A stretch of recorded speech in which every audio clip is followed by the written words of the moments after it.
शेर और एक बहादुर बच्चे की कहानी है। यह एक बहुत ही पुरानी बात है। एक खूबसूरत गांव था, वह चारों ओर पहाड़ियों से घिरा हुआ। पहाड़ी के पीछे एक बलवान शेर रहता था। जब भी वह ऊंचाई पर चढ़कर गरजता था तो गांव वाले डर के मारे कांपने लगते थे और अपने घरों में छिप जाया करते थे।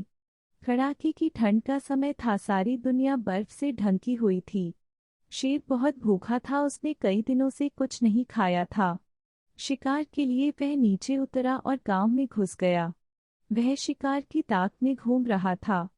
दूर से उसे एक झोपड़ी दिखाई दी। खिड़की में से टिमटिमाते दिए की रोशनी बाहर आ रही थी।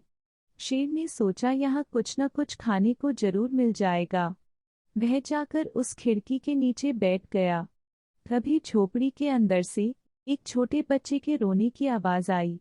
वह लगातार रोता ही जा रहा था। शेर इधर उधर देखकर उस मकान में घुसने ही वाला था कि उसे एक औरत की आवाज आई। चुप रहो बेटा, देखो लोमड़ी आ रही है। बाप रे, कितनी बड़ी लोमड़ी है और इसका कितना बड़ा मुंह है। इससे कितना डर लगता है। उसको देखकर बंद करो रोना, नहीं तो लोमड़ी अंदर आ जाएगा। लेकिन बच्चे ने रोना बंद नहीं किया। माँ ने फिर कहा, वह देखो भालू आ गया। भालू खिड़की के बाहर बैठा है। बाप रे, कितना बड़ा भालू है। कितना बड़ा मुंह है इसका, कितना डर लगता है। उसको देखकर बंद करो रोना, नहीं तो भालू अंदर आ जाएगा। लेकिन बच्चे का रोना जारी रहा। उसे डराने का कोई असर नहीं पड़ा। खिड़की के नीचे बैठा शेर सोच रहा था, अजीब बच्चा है यह। काश मैं उसे देख सकता। यह न तो लोमड़ी से डरता है न भालू से। उसे फिर जोर की भूख सताने लगी। शेर खड़ा हो गया। बच्चा अभी भी रोए जा रहा था। देखो देखो, माँ की आवाज आई। देखो शेर आ गया। शेर वह रहा खिड़की के नीचे। बाप रे, कितना बड़ा शेर है।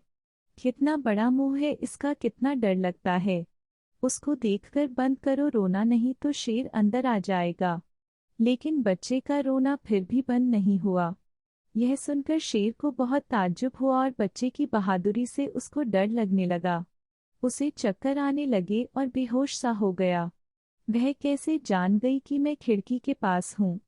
शेर ने सोचा। थोड़ी देर बाद उसकी जान में जान आई और उसने खिड़की के अंदर झांका। बच्चा अभी भी रो रहा था। उसे शेर का नाम सुनकर भी डर नहीं लगा। शेर ने आज तक ऐसा कोई जीव नहीं देखा जो उससे न डरता हो। वह तो यही समझता था कि उसका नाम सुनकर दुनिया के सारे जीव डर के मारे कांपने लगते हैं। लेकिन इस विचित्र बच्चे ने मेरी भी कोई परवाह नहीं की। उसे किसी भी चीज का डर नहीं है, शेर का भी नहीं। अब शेर को चिंता होने लगी। तभी माँ की फिर आवाज सुनाई दी, लो अब चुप रहो, यह देखो टोपी। बच्चे ने फौरन रोना बंद कर दिया। बिल्कुल सन्नाटा छा गया। शेर ने सोचा, यह टोफी कौन है, बहुत खूंखार होगा। अब तो शेर भी टोफी के बारे में सोचकर डरने लगा। उसी समय कोई भारी चीज धम से उसकी पीठ पर गिरी। शेर अपनी जान बचाकर वहां से भागा। उसने सोचा कि उसकी पीठ पर टोफी ही कूदा होगा। असल में उसकी पीठ पर एक चोर कूदा था जो उस घर में गाय भैंस चुराने आया था। अंधेरे में शेर को गाय समझकर वह छत पर से उसकी पीठ पर कूद गया। डरा तो चोर भी, उसकी तो जान ही निकल गई।